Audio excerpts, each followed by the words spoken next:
केंद्र सरकार के कर्मचारियों और कुछ निजी कंपनीज जिनके ऑफिस 4 से अधिक स्टेट्स में है, उनकी ट्रांसफर जब एक स्टेट से दूसरी स्टेट में होती है तो उनको उस स्टेट जहां पे उनकी ट्रांसफर हुई है वहां पे अपने व्हीकल को चलाने की 12 महीने की ही परमिशन होती है। 12 महीने के भीतर उनको अपने व्हीकल को वहां पे रजिस्टर्ड करवाना पड़ता है और उस स्टेट का उनको टैक्स जमा करवाना पड़ता है। और जो पिछला उनका टैक्स बचा होता है उसको लेने के लिए उनको जो पिछली स्टेट होती है वहां पे अप्लाई करना पड़ता है। तो ऐसे में इन कर्मचारियों को काफी दिक्कत आती थी। तो फ्रेंड्स, इन्हीं सब बातों को देखते हुए केंद्र सरकार ने BH सीरीज की रजिस्ट्रेशन स्टार्ट की है, जिनको केंद्र सरकार के कर्मचारी और निजी कंपनी के कर्मचारी जिनके ऑफिस 4 से अधिक स्टेट्स में हैं, वो अपने व्हीकल को BH सीरीज के अंतर्गत रजिस्टर्ड करवा सकते हैं, जिससे वो जब भी एक स्टेट से दूसरी स्टेट में ट्रांसफर होंगे तो उनको अपने व्हीकल की रजिस्ट्रेशन नई स्टेट में करवाने की जरूरत बिल्कुल नहीं रहेगी। तो फ्रेंड्स, जो आज का वीडियो है, आज के वीडियो में मैं आपको BH रजिस्ट्रेशन की ही जानकारी दूंगा। मैं हूं आपके साथ नितिन पाल और आप देख रहे हैं इंश्योरेंस गुरु। तो फ्रेंड्स, जो आज का वीडियो है, आज के वीडियो में मैं आपको BH सीरीज की रजिस्ट्रेशन के बारे में सारी की सारी जानकारी दूंगा कि कौन कौन BH सीरीज की रजिस्ट्रेशन अप्लाई कर सकता है, इसको अप्लाई करने का पूरा प्रोसेस क्या रहेगा, कौन से व्हीकल्स इसमें रजिस्टर्ड हो सकते हैं, इसका टैक्स जमा कराने का क्या प्रोसीजर रहेगा। तो फ्रेंड्स, ये सारी की सारी जानकारी आज के वीडियो में आपको मिलेगी। तो चलिए ले चलता हूं सीधे आपको अपनी कंप्यूटर स्क्रीन पे और डिटेल में देखते हैं BH सीरीज की रजिस्ट्रेशन की सारी इंफॉर्मेशन। तो फ्रेंड्स, आज हम बात करने जा रहे हैं BH सीरीज रजिस्ट्रेशन की।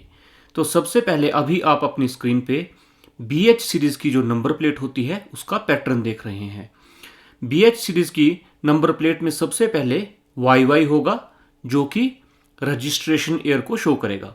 मान लीजिए आपके व्हीकल की जो रजिस्ट्रेशन है वो 2021 में आपने खरीदा है व्हीकल, तो वहाँ पे जो है वो 21 आएगा। अगले जो आपको BH दिख रहा है वो है कोड फॉर भारत सीरीज, जैसे HP, UP, DL, UK होता है, उसी तरह इसमें BH लिखा रहेगा। आगे 4 हैश आपको दिखाई दे रहे हैं जो कि डिजिट होंगे, वो कोई भी डिजिट हो सकते हैं, 001 से लेके 9999 तक। और उसके बाद XX जो कि 2 अल्फ़ाबेट होंगे जिनमें I और O भी शामिल रहेंगे। अगर आपने देखा होगा कि जो नॉर्मल नंबर प्लेट्स हैं, स्टेट्स की नंबर प्लेट्स रहती हैं, उनमें I और O को नहीं लिया जाता है, लेकिन BH सीरीज में आपको I और O भी देखने को मिल जाएगा। तो फ्रेंड्स, ये है भारत सीरीज की नंबर प्लेट का पैटर्न। फ्रेंड्स, मैंने आपको जैसे बताया कि आपका व्हीकल 2021 में रजिस्टर्ड हुआ है तो YY से 21 आएगा। BH जो होगा वो BH मार्क रहेगा, जैसे UP, HP, DL या फिर UK रहता है, उसी तरह BH रहेगा BH सीरीज की रजिस्ट्रेशन प्लेट्स में। डबल हैश आपको मैंने बता दिया, वो 4 डिजिट रहेंगे, 0001 से लेके 9999 तक। XX 2 अल्फ़ाबेट रहेंगे। तो फ्रेंड्स, अब बात करें कि कंप्लीट रजिस्ट्रेशन कैसे पढ़ी जाएगी, तो वो होगी 21 BH 0789 AA। तो फ्रेंड्स, जो इसका फॉन्ट होगा वो ब्लैक लेटर्स में लिखा जाएगा, बैकग्राउंड उसका वाइट रहेगा, जैसे हमारा नॉर्मल प्राइवेट कार्स में रहता है। और फ्रेंड्स, जो BH सीरीज होगी इसमें कमर्शियल व्हीकल की रजिस्ट्रेशन अलाउड नहीं होगी, इसमें प्राइवेट कार्स या फिर 2 व्हीलर्स की ही हम रजिस्ट्रेशन करवा सकते हैं। फैंसी नंबर आप इसमें नहीं ले सकते हैं, फैंसी नंबर भी गवर्नमेंट इसमें आपको अलाउ नहीं करेगी। तो फ्रेंड्स, ये है भारत सीरीज की नंबर प्लेट का पैटर्न। तो फ्रेंड्स, अब बात करते हैं कि भारत सीरीज की रजिस्ट्रेशन अप्लाई कौन कर सकता है। तो सेंट्रल गवर्नमेंट के एम्प्लॉयज़ अपना ऑफिशियल ID कार्ड देके भारत सीरीज की रजिस्ट्रेशन के लिए अप्लाई कर सकते हैं। उसके बाद प्राइवेट सेक्टर के एम्प्लॉयज़ की बात करें तो जिन प्राइवेट सेक्टर के ऑफिसेज 4 से अधिक स्टेट्स में रहते हैं, वो फॉर्म नंबर 60 के ऊपर एक वर्किंग सर्टिफिकेट सबमिट करके भारत सीरीज की रजिस्ट्रेशन के लिए अप्लाई कर सकते हैं। और फ्रेंड्स, इसमें इंडिविजुअल व्हीकल ही रजिस्टर्ड होंगे, यानी कि नॉन ट्रांसपोर्ट व्हीकल ही रजिस्टर्ड होंगे, ट्रांसपोर्ट व्हीकल की रजिस्ट्रेशन इसमें अलाउ नहीं रहेगी। अब फ्रेंड्स, बात करते हैं टैक्स स्लैब की। तो अगर आपकी गाड़ी 10 लाख रुपए से कम की है तो उसमें 8% आपको टैक्स देना पड़ेगा। और अगर आपकी गाड़ी 10 से 20 लाख रुपए के बीच की है, उसकी इनवॉइस वैल्यू 10 से 20 लाख के बीच की है, तो आपको 10% टैक्स उसका देना पड़ेगा। और अगर गाड़ी 20 लाख से ऊपर की है तो वो टैक्स का अमाउंट 12% हो जाएगा। और डिस्काउंट की बात करें तो अगर आप इलेक्ट्रिक व्हीकल परचेज करते हैं तो आपको 2% जो है वो रिबेट मिलेगा, लेकिन अगर आप डीजल व्हीकल परचेज कर रहे हैं तो आपको 2% एक्स्ट्रा जो है वो टैक्स जमा करना पड़ेगा, जो मैंने आपको टैक्स स्लैब बताए उसके अतिरिक्त 2%। अब फ्रेंड्स टैक्स की बात करते हैं, टैक्स कैलकुलेशन की। तो जो फ्रेंड्स नॉर्मल व्हीकल रहते हैं, जो स्टेट में रजिस्टर्ड रहते हैं, किसी भी राज्य में रजिस्टर्ड होते हैं, उनका लाइफ टाइम टैक्स 15 साल के लिए जमा होता है। लेकिन भारत सीरीज में आपको ऐसा देखने को नहीं मिलेगा। भारत सीरीज में आपको 2-2 साल का टैक्स जमा करवाना पड़ेगा।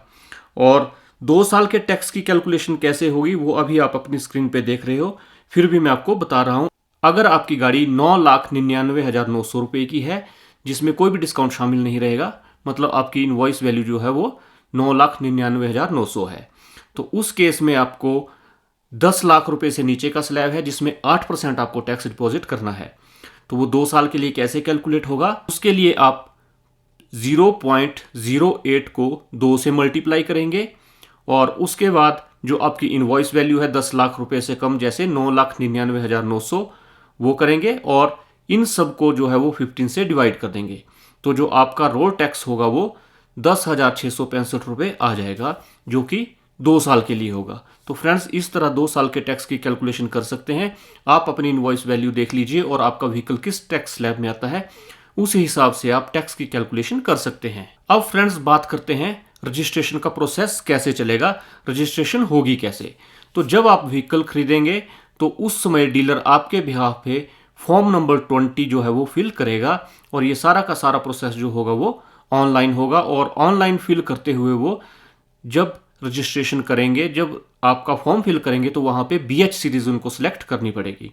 अब फ्रेंड्स इसमें तीसरा स्टेप ये रहेगा कि अगर व्हीकल परचेज करने वाला प्राइवेट कंपनी का एम्प्लॉय है और उसके ऑफिस जो है वो 4 से अधिक स्टेट्स में है, तो वो फॉर्म नंबर 60 जो है वो डीलर को प्रोवाइड करेगा और डीलर जो है वो फॉर्म नंबर 60 को ऑनलाइन पोर्टल पे अपलोड कर देगा। और अगर गवर्नमेंट एम्प्लॉय है तो ऑफिशियल आईडी जो है वो अपलोड डीलर को करनी पड़ेगी। इसके बाद फ्रेंड्स इसकी अप्रूवल RTO के पास जाएगी, RTO इसे अप्रूव करेगा और फ्रेंड्स इसके लिए डीलर के एंड से ही ऑनलाइन आपको 2 साल का टैक्स भी इसका भरना होगा। जैसे हमने पीछे देखा कि हम कैसे 2 साल के टैक्स की कैलकुलेशन करते हैं, उतना टैक्स प्लस आपको रजिस्ट्रेशन चार्जेस जो भी होंगे वो ऑनलाइन भरने पड़ेंगे। अब फ्रेंड्स जब आपको RTO से अप्रूवल मिल जाएगी तो आपको 4 डिजिट का एक नंबर जो है वो अलॉट कर दिया जाएगा। और उसके बाद फ्रेंड्स बात करते हैं कि 2-2 साल के टैक्स जमा करने के बाद आपको 14 साल तक व्हीकल के टैक्स जमा करने पड़ेंगे। उसके बाद आपको 1 साल का टैक्स जो है ऑनलाइन पे करना पड़ेगा और आप आगे से आगे 1-1 साल के टैक्स जो है वो ऑनलाइन पे कर सकते हैं। तो इस तरह 2-2 साल के गैप के बाद आप शुरू के 14 साल टैक्स पे करेंगे, यानी कि 7 साल टैक्स पे करेंगे और 7 × 2 14 ईयर्स आपके चले जाएंगे। उसके बाद 1 ईयर के लिए आप इसका टैक्स पे करेंगे। तो फ्रेंड्स ये था आज का वीडियो जिसमें आपने BH सीरीज की रजिस्ट्रेशन के बारे में सब कुछ जाना। आपको आज का वीडियो कैसा लगा आप मुझे कमेंट सेक्शन में जरूर बताइएगा। BH सीरीज की रजिस्ट्रेशन के बारे में अगर आपको कुछ डाउट है, इस वीडियो से रिलेटेड कुछ डाउट है, तो वो भी आप मुझसे कमेंट सेक्शन में पूछ सकते हैं। इंश्योरेंस से रिलेटेड, वाहन से रिलेटेड अगर आपको कुछ पूछना है तो वो भी आप मुझे कमेंट कीजिए। तो फ्रेंड्स आज के लिए इतना ही है। जल्द एक नए टॉपिक के साथ, एक नए वीडियो के साथ आपसे मिलूंगा। जय हिंद, जय भारत।